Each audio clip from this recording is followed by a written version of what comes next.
নমস্কার বন্ধুরা, বাঙালিয়ানা পরিবারের সবাইকে স্বাগত। আজকে আমি এক ইউটিউবার বন্ধুর ওর অনুরোধে বানিয়ে ফেলছি টিফিন কেক বাচ্চাদের। তো আমি এই বাটির এক বাটি তেল আর এক বাটি চিনির গুঁড়ো নিয়ে এটাকে ভালো করে একটা ক্রিমের মতো করে তৈরি করে নিলাম প্রথমে আগে। এরপরে একটা চালনির সাহায্যে আমি এই বাটির 2 বাটি ময়দা এর মধ্যে দিয়ে দিচ্ছি। দিয়ে ভালো করে এটাকে এখন আমি চেলে নেব, এইভাবে চেলে নেব।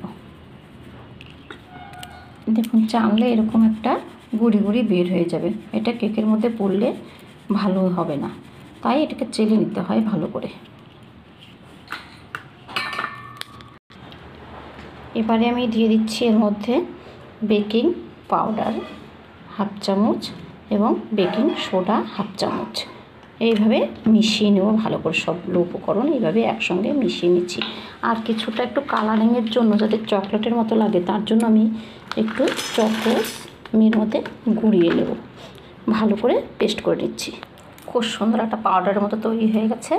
এটা আমি এখন এর মধ্যে ঢেলে দিচ্ছি। দিয়ে সবগুলো উপকরণ আমি একসঙ্গে ভালো করে এবার মেখে নেব হাত দিয়ে।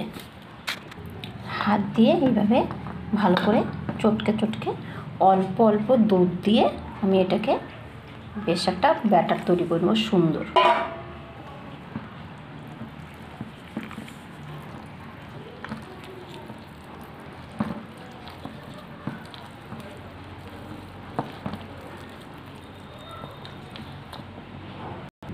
কেকের ব্যাটারটা যত এইভাবে ফাটানো যাবে তত কেকটা ফুলবে ভালো।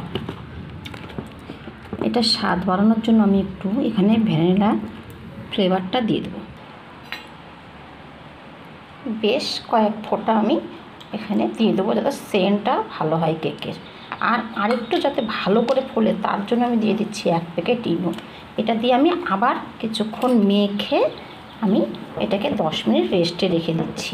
10 মিনিট পরে আবার ফিরে আসছি। 10 মিনিট রেস্টে দিয়েছি ব্যাটারটাকে। এদিকে আমি একটা এইরকম বাটিগুলো, যেহেতু টিফিন কেক তাই আমি বাটিগুলো এইভাবে সবগুলোতে তেল মাখিয়ে নিয়েছি। এবারে এই পেপারগুলো এইভাবে গোল করে করে এরকম করে বসিয়ে দিয়ে আরেকটু করে তেল সবগুলোতে এইভাবে দিয়ে নেব।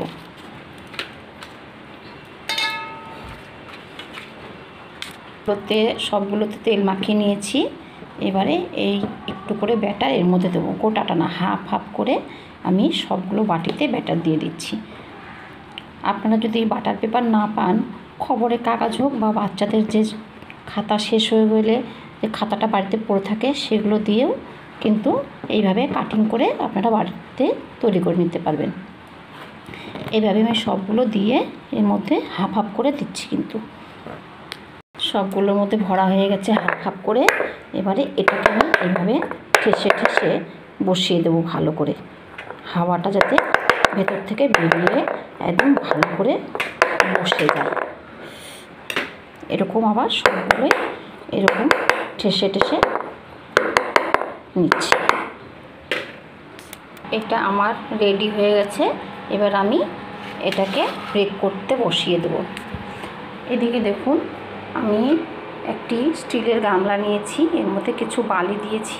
এটা আমি পুরো 10 মিনিট আগে গরম করে নিচ্ছি।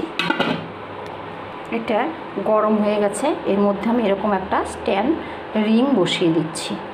বসিয়ে দিয়ে এই থালাটা আমি এর মধ্যে বসিয়ে দিচ্ছি।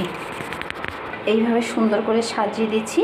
ঢেকে দেবো আধা ঘন্টার জন্য, 30 মিনিটের জন্য আমি এটাকে পুরো হিটে রেখে দিয়েছি একদম। আধা ঘন্টা পরে ফিরে আসছি। আবার ফিরে এলাম আধা ঘন্টা পরে। দেখি, বাহ, খুব সুন্দর ফুলেছে। এবার আমি এতে একটু একটু করে একটা করে একটু কিশমিশ দিয়ে দিচ্ছি ডেকোরেশনের জন্য। দেখতেও ভালো লাগবে, খেতেও ভালো লাগবে। আপনারা চাইলে আরও কিছু ড্রাই ফ্রুটস দিতে পারেন, চেরি কিংবা কাজু। আমার ঘরে আজকে কিছু নেই, তাই আমি এই কিশমিশটা দিয়েই ডেকোরেশন করছি। বাচ্চাদের পছন্দের মতো চেরিও দেওয়া যায়, ভালো লাগে দেখতে। তো এইভাবে আমি সবগুলোতে দিয়ে নিচ্ছি। সবগুলোতে আমি সাজিয়ে দিয়েছি। এরপরে আমি আরও আধা ঘন্টা একদম গ্যাসের ওভেনটা লো করে দিয়ে ঢেকে রাখবো। বন্ধুরা, প্রথমে আমি ইন্ডাকশান ওভেনে দিয়েছিলাম, কিন্তু ইন্ডাকশান ওভেনের লোডটা নিতে পারছে না, বালির ওজনটা বেশি তো, তাই পরে আমি গ্যাসের ওভেনে আবার বসিয়ে দিয়েছি। আবার আধা ঘন্টা পরে ফিরে আসছে। ঢাকনাটা তুলে এবার একবার চেক করে দেখি কি পজিশনে আছে। এইভাবে একটা কাঠি নেব, নিয়ে দেখুন একটুকু লাগছে না, কাঠিটা তুলে দিচ্ছি, দেখুন একটুকু লাগছে না। এবারে বোঝা যাবে যে হয়ে গেছে কেকটি আমার সবগুলোতেই। বাহ, হয়ে গেছে কেক তো আমার রেডি। ভিডিওটি ভালো লাগলে অবশ্যই লাইক এবং সাবস্ক্রাইব করে আমার পাশে থাকবেন বন্ধুরা। অনেক অনেক ধন্যবাদ।